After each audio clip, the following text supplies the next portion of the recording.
ராமலிங்கம் கீழவன்மை. 1967 பொது தேர்தல் நடந்தது. அதில் 26 வரப்போதில் அந்த மாதிரி தேர்தல் வரும்போது டிஎம்கேவோட கம்யூனிஸ்ட்டும் வலதுசாரி மற்ற எதிர்கட்சியெல்லாம் சேர்ந்து ஒன்றா நின்று காங்கிரஸை தோற்கடித்தாங்க. அண்ணாதுரை முதலமைச்சராக வந்துட்டார். ஊர் நல்லா இருக்கும், ஏழைகளுக்கு நல்லா செய்வாங்கன்னு தான் நினச்சோம். அது சரியாக செய்யப்படல. அப்போ 2 படி நெல், ஒரணா காசு, இதுதான் சோறுன்னு நாங்கள் வேலை செய்கிறது. ₹1 வேலை செஞ்சோம், கட்டுப்படி ஆகலன்னு சொல்லி இந்த அறுவடை நேரத்தில் ஒரு அரைப்படி சேர்த்து கொடுங்க அப்படின்னு தான் கேட்டோம். அரைப்படி நெல் சேர்த்து கொடுங்க. இந்த உள்ளம்ராஜ் சார் அவர் என்ன சொன்னாங்க, எங்களுக்கு சங்கம் இருக்குது, எங்களுக்கு தலைவர் இருக்கார், கேட்டுக்கிட்டு வந்து தர்றோம் அப்படின்னு சொன்னாங்க. ஒரு 2-3 நாள் தெரிச்சு வந்து சொன்னார், கொடுக்க முடியாதுங்கிறாரு.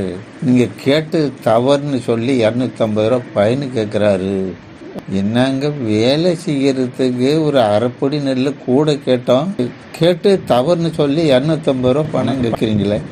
கொடுக்குற அளவுக்கு நாங்கள் சம்பாதிச்சிங்கல்ல, ஒரு நாளைக்கு ₹1 தான் சம்பளம், எங்கள் பெண்கள் நட போனால் 8 ஆனா தான் சம்பளம், அதுங்கன்னு சொல்லிட்டோம். 2-3 நாள் தெரிச்சு வந்து சொன்னாங்க, கூலி தர்றேங்கிறாரு, செங்கொடி இறக்கி விட்டு நெல்லுப்புதல் சங்க கொடியை ஏற்ற சொல்கிறாரு அப்படின்னு சொன்னாங்க. கூலி கேட்குறதுக்கும் கட்சிக்கு என்ன சம்மந்தம் வந்திருக்கு? செங்கொடி இறக்க முடியாதுங்க, செங்கொடி இறக்க மாட்டோம், வேறு கொடி இங்கே பறக்க விட மாட்டோம். அவரால் எப்போ வேணாலும் எது வேணாலும் செஞ்சுட்டு போட்டோம், மாற்று கொடியை இங்கே ஏற்ற மாட்டோம்னு சொல்லிவிடுங்க அப்படின்னு சொல்லியாச்சு. அது வரல இவங்க அறுக்க வேலைக்கும் கூப்பிடல, எங்களுக்கு வேலையும் கொடுக்கக்கூடாதுன்னு மறைச்சிட்டாங்க. அப்படி ஒன்றும் கம்யூனிஸ்டுகளுக்கு ஆபத்து வராது அப்படின்னு அண்ணாதுரை சொன்னதாக பேப்பர்லேயும் வந்தது, வாய்மூலத்தை தலைவர்களும் வந்து சொன்னாங்க. சொல்லி ஒரு 15-20 நாளில் நடக்குது சம்பவம். 10-15 ஆள் போய் வாழை கொல்லை வெட்டி போட்டோம். மேற்கருக்கு பண்ணி விட கூலி வாங்க போகிறதுக்கு டீ குடிச்சிட்டு இருக்கோம். அப்படி குடிக்கிட்டு இருக்கும்போது தெற்கேருந்து ஒரு டிராக்டர் வந்தது.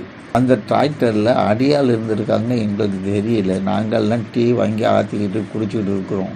இறவங்க பூரா அருவா கம்பு என்னென்ன வச்சுருந்தான்னு ஆயுதம் அத்தனை எடுத்து 10-12 ஆள் இறங்கினவனு வைக்கல. திடுக்குன்னு கடையில் பூந்து எல்லாரையும் அடிக்க ஆரம்பிச்சிட்டான். ஒன்றும் எங்கிட்ட ஆயுதம் இல்லை.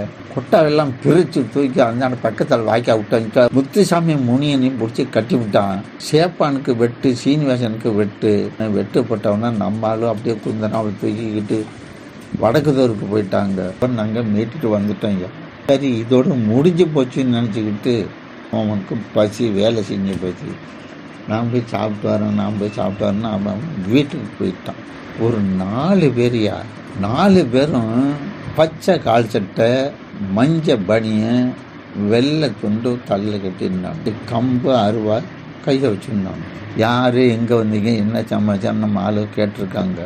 தேவூர் கோபால் உங்களுக்காக அடியாளுக்கு வர சொன்னார் அப்படின்னு சொன்னான். சொல்லிகிட்டே இருக்கும்போது பண்டாரி ராமையன் இந்த இடத்துல தவால பாலாவால் குத்தி விட்டான். அப்போ குத்தும்போது நம்மளாக அவள் என்னத்தில் அடிக்கிறான் பிடிக்கிறான் ஆடுறா அப்படின்னு வச்சுட்டு வந்தாங்கல்ல. நாங்கள் அடிக்கவும் முடியாந்தானோல்ல, நான் அப்படியே பாய்ச்சி சொல்லிக்கால் ஓங்கி அடித்தேன் பாருங்க. 4 பேர் வாய்க்காவில் விழுந்துட்டாங்க. வாய்க்காவில் நான் விழுந்து ஒருத்தன் பிடிச்சி கயிறை எடுத்து விட்டு கட்டி இப்படி உட்கார வச்சு கேட்கும்போது அவன் சொன்னான், கோபாலகிருஷ்ணன் எங்களுக்கெல்லாம் பணம் கொடுத்து வெண்மணியை கொளுத்துறதுக்கு எங்களெல்லாம் சம்பளம் கொடுத்து அழைச்சி வந்துக்கிறாரு. பங்களாவில் ஏகப்பட்ட ஆள் சமையல் நடக்குது, இன்னும் 1 மணி நேரத்தில் வெண்மணி எரிய போகுதுன்னு தென்னை மரத்தை கட்டி போட்டு விட்டு, நம்ம ஆள்கிட்ட என்ன சின்ன வெட்டர்வாக இருக்கும், கம்பு இருக்கும். தென்னை மரம் செங்கல் கொட்டி வச்சுருந்தோம். அவங்க அங்கே வரானோ, வந்தவனோட நாங்கள் கல்லாலேயே அடித்தோம், செங்கல்லாலே அடித்தோம். இருக்கிற கல் பூரா சரியாக போச்சு. அவன் நைட் அடித்து பார்த்தான், ஆள் இல்லைடா, உள்ள நுழையடா அப்படின்னு இங்கே பிஸ்டோல் போட்டு சுட ஆரம்பிச்சிட்டான். துப்பாக்கியால் சுடவும் தென்னை மரத்தில் மறைஞ்சாலும் தென்னை மரத்தோட குண்டு பாதி, எங்கள் உடம்புல பாதி. தென்னை மரத்தில் பாதி குண்டு அடி போடும், தென்னை மரத்தில் எங்கள் உடம்புல பாதி குண்டு போடும். வேர்வை மாதிரி ரத்தம் ஊற்றும். உங்களை பார்த்தா ரத்தம் ஊற்றுது, உங்களை பார்த்தா ரத்தம் ஊற்றுது, என்னை பார்த்தா ரத்தம் ஊற்றுதுன்னு அவன் நின்று அடிப்பானா? ஓட ஆரம்பிச்சிடணும் நம்ம பையனும். எனக்கு வயசு 22.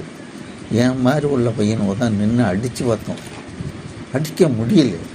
3வது படித்த பிள்ளைவோ, மிச்சோடியான பொண்ணுவோ, கல்யாணம் பண்ண பொண்ணுவோ, விதவை பொண்ணுவோ, அவங்களாம் என்ன பண்ணிக்கிட்டு இருந்தாங்க, வெந்நீர் வச்சுருந்தாங்க, மிளகாத்தூள் கரைச்சி வச்சுருந்தாங்க. கிட்ட வந்து அடிக்கிறது முடியல அவங்களால. ரொம்ப ஆள் வந்துட்டான்.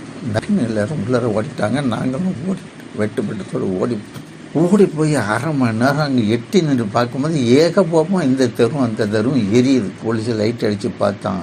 யாரா என்னடா இந்த மாதிரி எல்லாரும் அடிச்சிட்டாங்க, ஓடிருந்தோம். வண்டியில் ஏற சொல்லி நான் ஒன்று ஆஸ்பத்திரி கொண்டு விட்டாங்க. விடிஞ்சு 6 மணி 7 மணிக்கெல்லாம் எங்களுக்கு தகவல் எப்படி வருதுன்னா, பண்டாரி ராமையன் வீட்டில் ஒரே முட்டா 44 பேர் பிரேதத்தை எடுத்துக்கிட்டு இருக்கிறாங்க. இதுதான் நான் கண்ட செய்தி.